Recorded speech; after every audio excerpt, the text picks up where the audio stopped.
Hello student, आज हम discuss करेंगे प्रोजेक्टाइल मोशन। और पिछला एक लेक्चर भी मैं प्रोजेक्टाइल मोशन का ले चुका हूं, जिसमें हमने रेंज का फॉर्मूला, मैक्सिमम हाइट और टाइम ऑफ फ्लाइट के फॉर्मूले डिस्कस किए थे। अभी हम level to level projection discuss कर रहे हैं।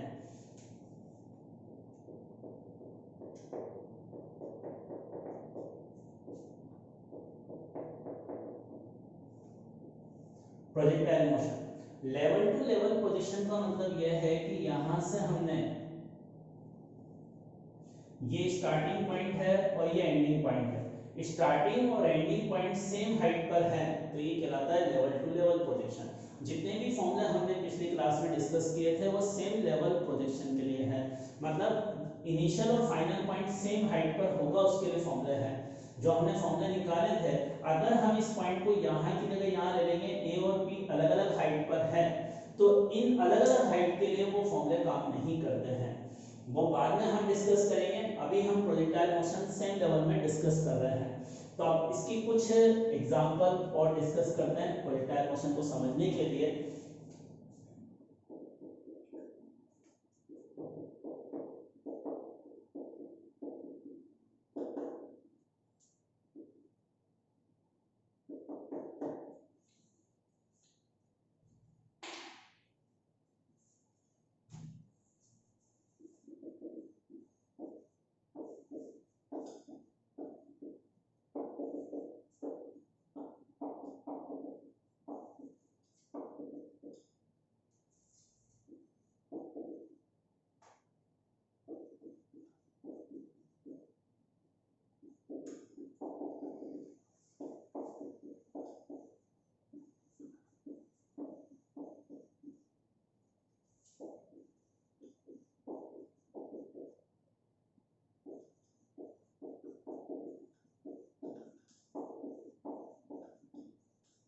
ये हमारा क्वेश्चन है, for we want to calculate the maximum value of theta so that range is maximum and also calculate maximum range for given speed.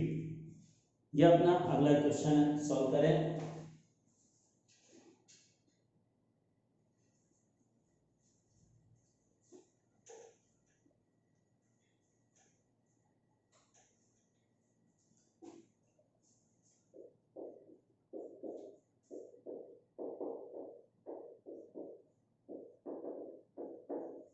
देखिए रेंज का फॉर्मूला ये होता है, अब इसमें यू स्क्वायर अपॉन जी, तो ये फिक्स है, इसको बदल नहीं सकते। अब अगर यहाँ थीटा को बदलेंगे तो रेंज बदलेगी, रेंज चेंज होगी, थीटा पर रेंज डिपेंड कर रही है, थीटा की अलग अलग वैल्यू के लिए रेंज अलग अलग होगी। अब हमें इस क्वेश्चन में बताना है कि थीटा की क्या वैल्यू होगी, रेंज मैक्सिमम हो। देखो रेंज मैक्सिमम तभी होगी ना जब ये वाली टर्म जो sin टू थीटा है मैक्सिमम हो, और sin टू थीटा की मैक्सिमम वैल्यू क्या होती है, sin टू थीटा की मैक्सिमम वैल्यू किसके बराबर होती है, sin टू थीटा, जो भी sin और cos होते हैं इनकी मैक्सिमम वैल्यू 1 के बराबर होती है, तो मैक्सिमम वैल्यू इनकी 1 के इक्वल होती है, और 1 तब होती है जब एंगल टू थीटा 90 डिग्री हो। तो हमारा आंसर एक क्या आ गया, थीटा बराबर 45 डिग्री। तो ये इंपॉर्टेंट आंसर है, theta is equal to 45 degree पर पार्टिकल की रेंज मैक्सिमम होती है। पार्टिकल की रेंज मैक्सिमम होने के लिए थीटा क्या होना चाहिए, 45 डिग्री के इक्वल होना चाहिए। थीटा मैक्सिमम 45 डिग्री होने पर रेंज मैक्सिमम होगी, और रेंज की मैक्सिमम वैल्यू कैसे निकालेंगे, रेंज की मैक्सिमम वैल्यू निकालने के लिए sin टू थीटा की यहाँ 1 वैल्यू रखूंगा तो रेंज मैक्सिमम आ जाएगी u स्क्वायर अपॉन जी के इक्वल। ये मैक्सिमम रेंज का फॉर्मूला हो गया। तो इस तरह से हम मैक्सिमम रेंज कैलकुलेट करते हैं।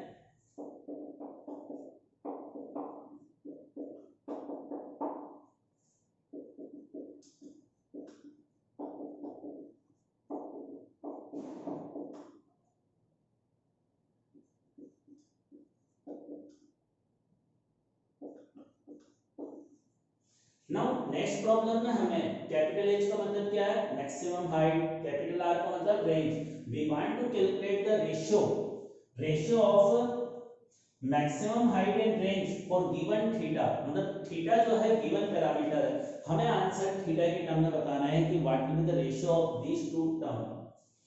तो इन दो टर्म का रेशियो हमें थीटा की टर्म में कैलकुलेट करना है।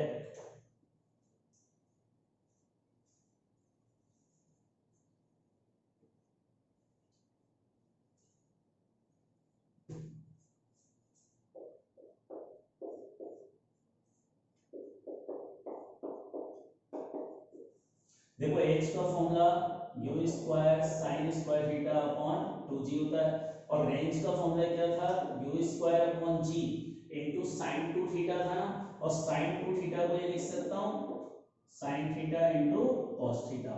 साइन 2 थीटा को हमने ये लिखा। अब इसको अगर मैं सॉल्व करूंगा तो क्या कैंसिल आउट हो रहा है, एक तो u स्क्वायर से u स्क्वायर कैंसिल हो रहा है, एक g से g कैंसिल हो रहा है, और एक साइन थीटा कैंसिल हो रहा है। अब यहाँ ऊपर बच रहा है साइन थीटा, यहाँ नीचे बच रहा है cos थीटा, तो sine theta upon cos theta तो tan थीटा हो गया, अपॉन ये जो 2 है डिनोमिनेटर में और ये 2 भी डिनोमिनेटर में है, तो 2 into 2 4 बचेगा। तो ये हमारे पास एक फॉर्मूला हो गया कि इन दोनों का जो रेशियो होता है h/r का रेशियो इस क्वांटिटी के बराबर होता है। इंपॉर्टेंट फॉर्मूला है।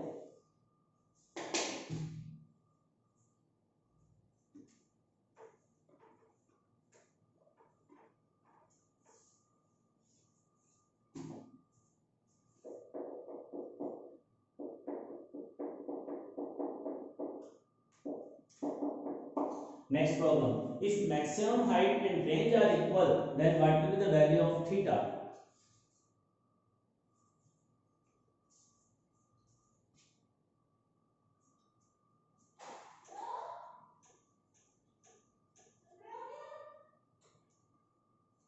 Maximum height and range are equal, then calculate theta. Now, maximum height and range both are equal, then find out the value of theta. ये हमारा नेक्स्ट क्वेश्चन है। अब देखो इसको कैसे सॉल्व करेंगे, बहुत आसान क्वेश्चन है, अगर हमने ये क्वेश्चन पहले सॉल्व कर रखा है तो। अब h और r में ये रिलेशन होता है, तो h अपॉन r की वैल्यू यहाँ से रखूंगा तो 1 is equal to tan theta by 4 हो जाएगा। तो tan थीटा किसके इक्वल आ गया, 4 के इक्वल, ये इसका आंसर। तो इस तरह से हम इन क्वेश्चंस को सॉल्व कर सकते हैं।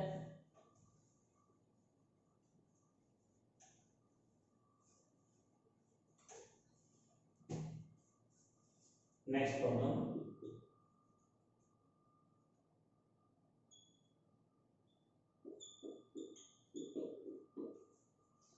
टाइम ऑफ फ्लाइट के स्क्वायर और रेंज में रेशियो बताना है क्या होगा फॉर गिवन थीटा। थीटा के टर्म में हमें आंसर निकालना है किसके इक्वल होगा। थीटा गिवन है, इसका आंसर कैलकुलेट करना है, और दूसरा आंसर ये कैलकुलेट करना है T square upon capital H का रेशियो किसके इक्वल होगा।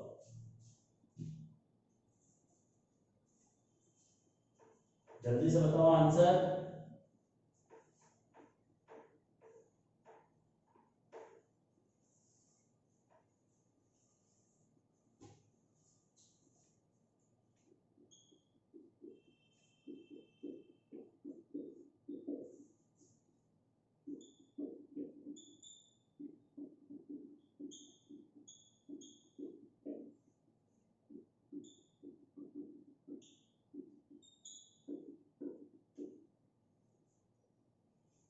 अब देखो इसको सॉल्व करेंगे तो क्या कैंसिल होगा, एक तो यहाँ u का स्क्वायर आएगा और u स्क्वायर से कैंसिल हो जाएगा, तो u स्क्वायर से u स्क्वायर कैंसिल हो गया। इसके अलावा यहाँ पर 2 का स्क्वायर होगा तो कितना बचेगा, 4 into sine square theta upon g square multiply, इसको उल्टा कर दें g upon 2 sine theta into cos theta. अब इसमें कुछ चीजें और वापस कैंसिल आउट होगी, तो एक g से g कैंसिल, एक sin थीटा से sin थीटा कैंसिल, एक 2 से 2 कैंसिल। तो अब आंसर क्या आया हमारे पास, 2 sin theta upon g cos theta and that is equal to 2 by g tan theta. तो ये इस क्वेश्चन का आंसर हो गया। तो इस तरह से हम इन क्वेश्चंस को सॉल्व कर सकते हैं। अब सेकंड पार्ट को सॉल्व करें।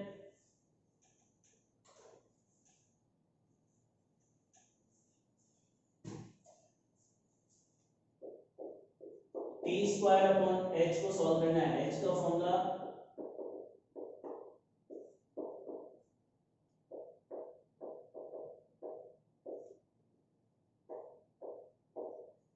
ये है। अब इसको सॉल्व करते हैं।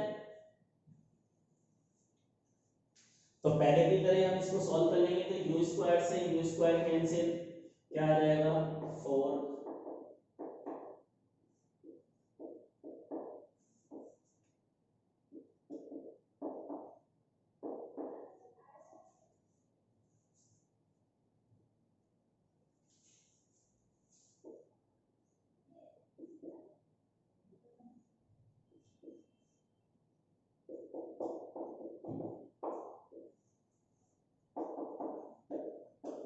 ये इसका आंसर होगा 8/g के इक्वल। इस तरह से हम इनके आंसर सॉल्व कर सकते हैं।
अब देखिए नेक्स्ट क्वेश्चन हमारा यह है, हमें initial velocity of projection given है, initial velocity, projection velocity given है, और ये सारे पार्ट हमें निकालना है, range, maximum height, time of flight, initial speed and angle of projection.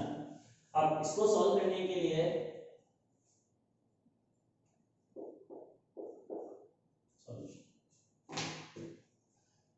देखिए जो i का जो कोफिशिएंट होता है वो x डायरेक्शन में इनिशियल वेलोसिटी का कंपोनेंट होता है, तो इनिशियल वेलोसिटी का x कंपोनेंट कितना आ गया 2, y कंपोनेंट 3 हो जाएगा, y कंपोनेंट ये हो गया। अब हमारे पास जैसे सबसे पहले टाइम ऑफ फ्लाइट निकालना है, तो इसका फॉर्मूला ये बताया था 2u/g। अब इसमें वैल्यू रखूंगा तो 2 3 * g, तो टाइम ऑफ फ्लाइट किसके इक्वल आ गया 0.6 सेकंड के इक्वल।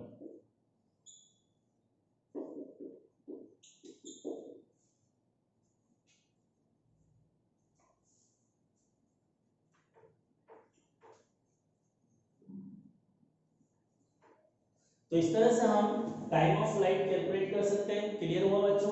और एक और इंपॉर्टेंट चीज देखो, टाइम ऑफ फ्लाइट का जो आंसर है वो केवल वेलोसिटी के वर्टिकल कंपोनेंट पर डिपेंड कर रहा है। अगर मैं एक्स कंपोनेंट को चेंज कर दूंगा तो यह टाइम ऑफ फ्लाइट चेंज नहीं होगा। तो ये रिजल्ट याद रखना, time of flight is depend only on vertical component of initial velocity, not on horizontal component. Second part, maximum height और मैक्सिमम हाइट भी इंडिपेंडेंट होगी।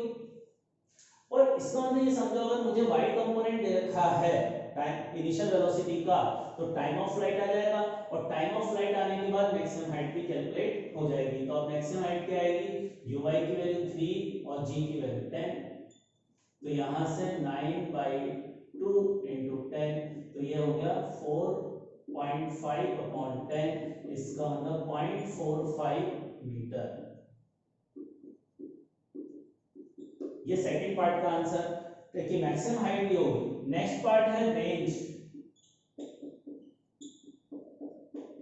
रेंज का फॉर्मूला ये डिस्कस किया था मैंने। अब रेंज के फॉर्मूले में वैल्यू रखेंगे तो रेंज जरूर x डायरेक्शन की वेलोसिटी पर डिपेंड कर रही है। तो x डायरेक्शन में वेलोसिटी है 2, और रेंज का टाइम ऑफ फ्लाइट का आंसर आया था 0.6, तो रेंज का आंसर हमारा हो गया 1.2 मीटर। इस तरह से हम रेंज कैलकुलेट कर लेंगे इस पार्टिकल की।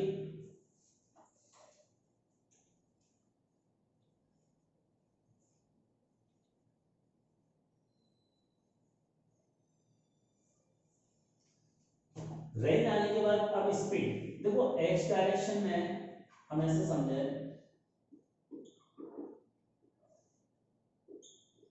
ये इनिशियल वेलोसिटी का x कंपोनेंट, ये y कंपोनेंट। अब इससे अगर हम ये रेक्टेंगल कंप्लीट कर लें तो यहाँ ये वेलोसिटी होगी। अब ये वेलोसिटी अगर मुझे निकालनी है और इस वेलोसिटी का हॉरिजॉन्टल से एंगल ऑफ पोजीशन कहलाता है। अब इस ट्राइंगल में अगर मुझे tan थीटा कैलकुलेट करना है तो tan थीटा किसके बराबर होगा, परपेंडिकुलर अपॉन बेस।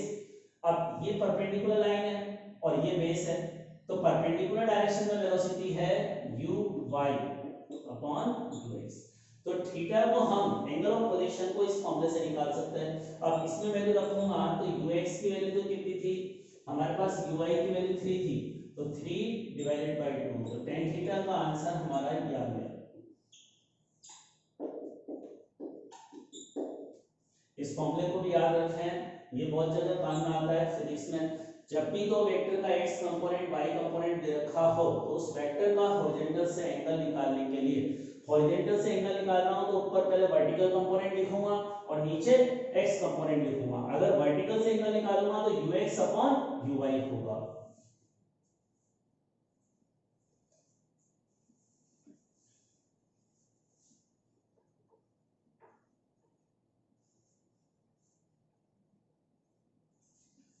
अब देखो यहाँ से इस वाली लाइन की लेंथ को निकालने के लिए हम इस ट्रायंगल में पाइथागोरस थ्योरम भी लगा सकते हैं।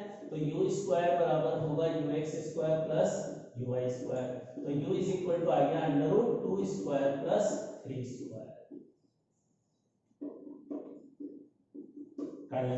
तो इस तरह से हम सारे पार्ट बहुत इजीली सॉल्व कर सकते हैं।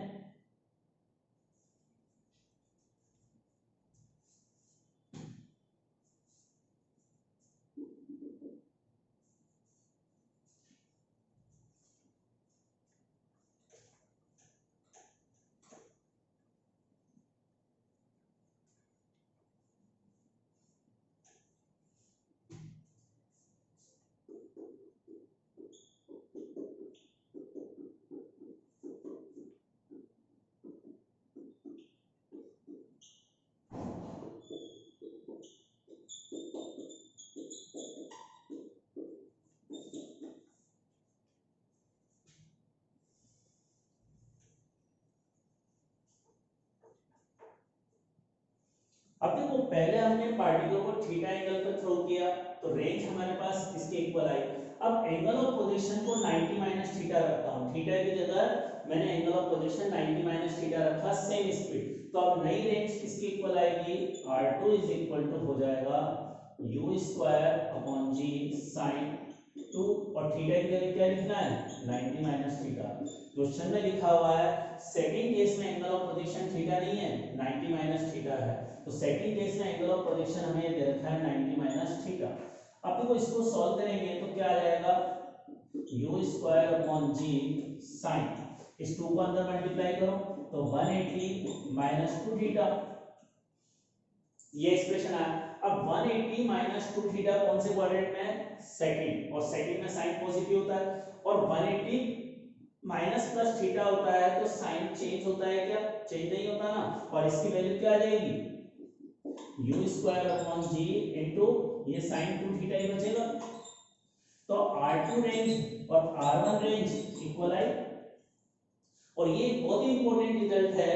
इन दोनों एंगल का सम कितना है, इन दोनों एंगल का सम कितना है, थीटा 1 और थीटा 2 का सम 90 डिग्री है ना। तो जिन दो अलग-अलग एंगल ऑफ प्रोजेक्शन, दो अलग-अलग एंगल ऑफ प्रोजेक्शन जिनका सम 90 डिग्री होता है उनके लिए रेंज सेम होती है, और इन दो एंगल को जिनका सम 90 डिग्री होता है इनको कॉम्प्लीमेंट्री एंगल कहते हैं। These are complementary angle.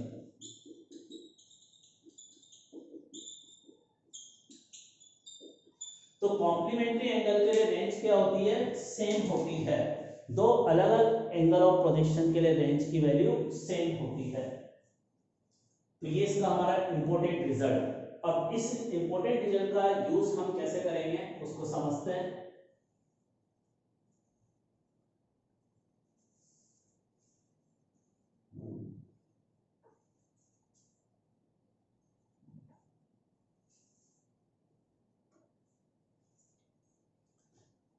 देखिए अब जैसे हाइट निकालो, पहले केस में maximum height u square sin square theta upon 2g होगी, और टाइम ऑफ फ्लाइट निकालूंगा तो 2u sin theta upon g होगा।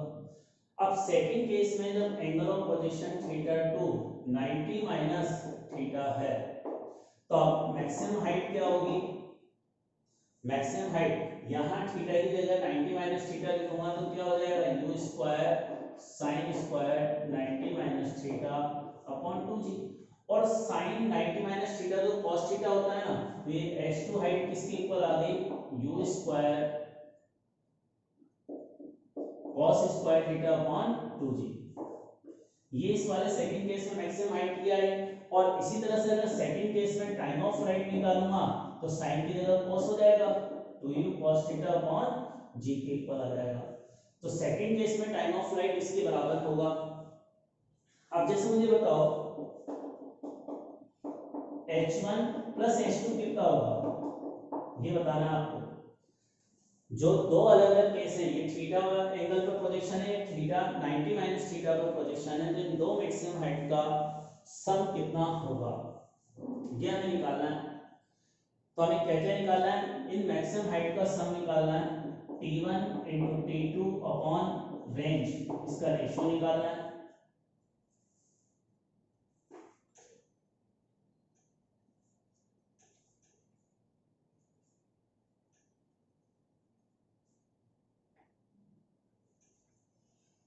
एंड मुझे कैलकुलेट करना है t1 अपॉन t2 का रेशियो भी निकालना है, मैक्सिमम हाइट का रेशियो भी कैलकुलेट करना है।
सॉल्यूशन देखो, अब इसका सॉल्यूशन किस तरह से करेंगे।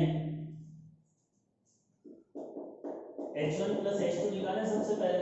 h1 की वैल्यू थी u square sine square theta upon 2g और h2 की वैल्यू थी u square cos square theta upon 2g। अब इसमें से क्या कॉमन आ रहा है, u square upon 2g common आ रहा है, अंदर बच रहा है।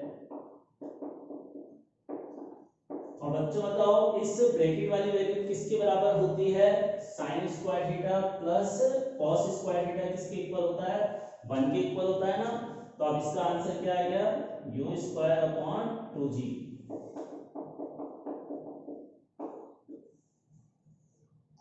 ये इसके एक पार्ट का आंसर।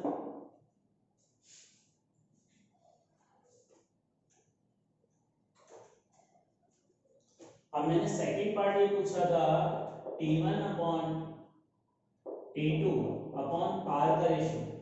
तो अब इसको सॉल्व करें, इसको सॉल्व करेंगे तो t1 की वैल्यू क्या थी, रेंज की वैल्यू लिख देता हूं, u square upon g into 2 sin theta cos theta, ये रेंज थी।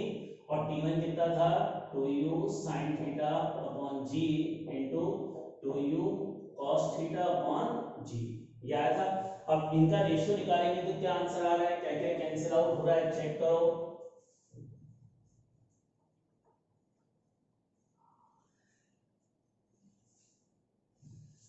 अब देखो इसमें क्या कैंसिल होगा, एक तो ये u स्क्वायर कैंसिल हो जाएगा इस u और u से, एक sin theta cos theta cancel हो रहा है और एक 2b कैंसिल हो जाएगा।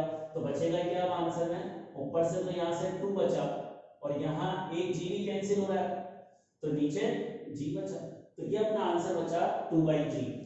तो इसका मतलब ये जो रेशियो होता है ना ये एंगल ऑफ प्रोजेक्शन पे डिपेंड करता है ना इनिशियल वेलोसिटी पे डिपेंड करता है, ये अपना इसका आंसर आ गया। अब अगला पार्ट ये था कि t1 और t2 का रेशियो बताना था।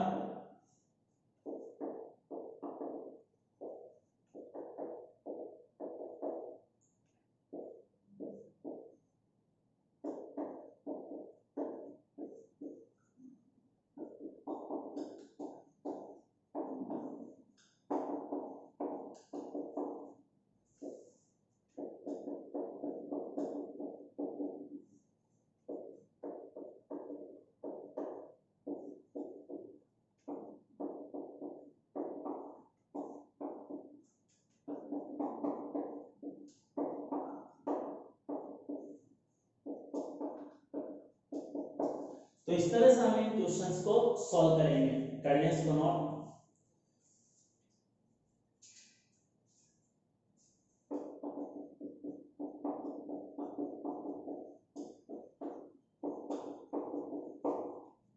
Next problem. In projectile motion, if time of flight is 3 seconds, then what will be the maximum height attained by the particle?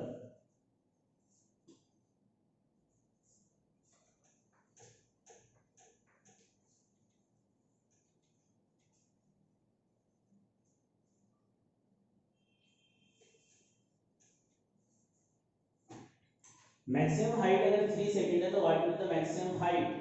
So if time of flight is 3 seconds, then what will be the maximum height? तो इसका solution,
तो यहां पर time of flight का formula होता है 2u/g।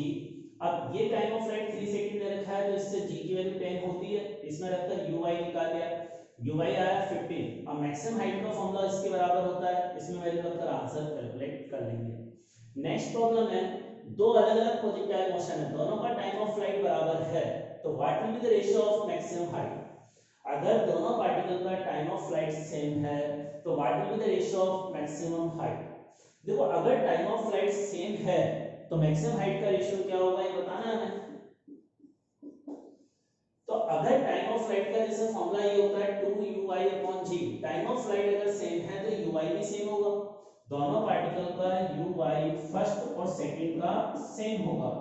जब अगर uy की वैल्यू सेम है तो मैक्सिमम हाइट का फॉर्मूला ये होता है, g तो दोनों के लिए सेम है, तो uy अगर सेम है तो मैक्सिमम हाइट भी सेम होगी, तो दोनों पार्टिकल की मैक्सिमम हाइट सेम होगी। इसका मतलब आंसर क्या होगा? 1:1।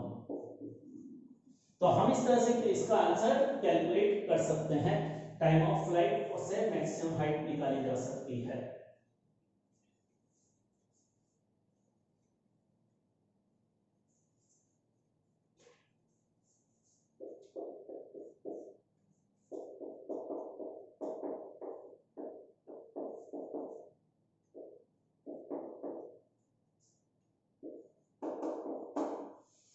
अब देखो x का मतलब क्या है?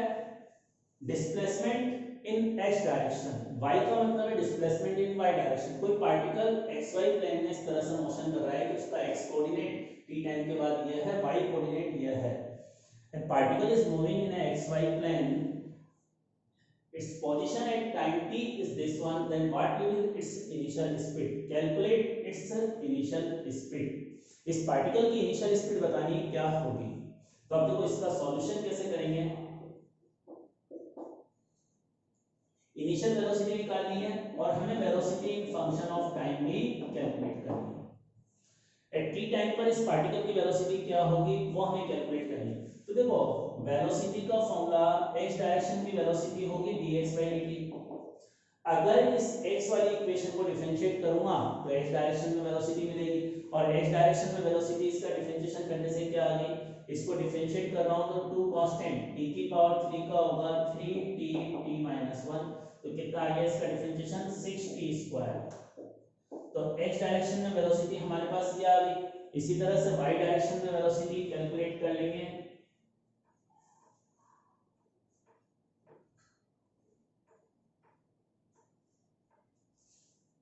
तो y डायरेक्शन में निकालने के लिए by इज इक्वल टू होगा dy/dt। अब y डायरेक्शन में इसका डिफरेंशिएशन करो, 5 कांस्टेंट है, t स्क्वायर का होगा 2t into 2 minus 1 that is equal to 10t। तो y डायरेक्शन में हमारे पास वेलोसिटी आई, x में आई। अब मुझे अगर वेलोसिटी का मैग्नीट्यूड निकालना है तो इस तरह से निकालूंगा, under root B X square B Y square. अब इसमें दोनों वैल्यूज रख देंगे तो t तो कॉमन और 2 भी कॉमन।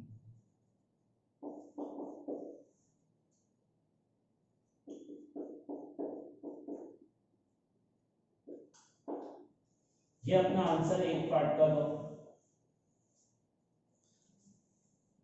अब सेकंड पार्ट का आंसर निकालना है कि what will B it's initial velocity. तो देखो इनिशियल वेलोसिटी का मतलब होता है, इनिशियल वेलोसिटी का मीनिंग होता है वेलोसिटी एट t बराबर 0। वेलोसिटी एट t बराबर 0 को हम इनिशियल वेलोसिटी कहते हैं। अब t बराबर 0 पर वेलोसिटी अगर मुझे कैलकुलेट करनी है तो क्या करेंगे, x डायरेक्शन में वेलोसिटी का फॉर्मूला ये है 6t स्क्वायर, इसमें t की जगह 0 लिखूंगा तो 0 आएगी। इसी तरह से y डायरेक्शन में वेलोसिटी निकालूंगा तो 10 into t है, 10 into t को 0 रखूंगा तो ये भी 0 आ गया। तो आंसर क्या हो गया, इनिशियल वेलोसिटी क्या होगी, 0 होगी। x डायरेक्शन में भी 0 है, y डायरेक्शन में भी इनिशियल वेलोसिटी 0 के बराबर है। Thank you for today.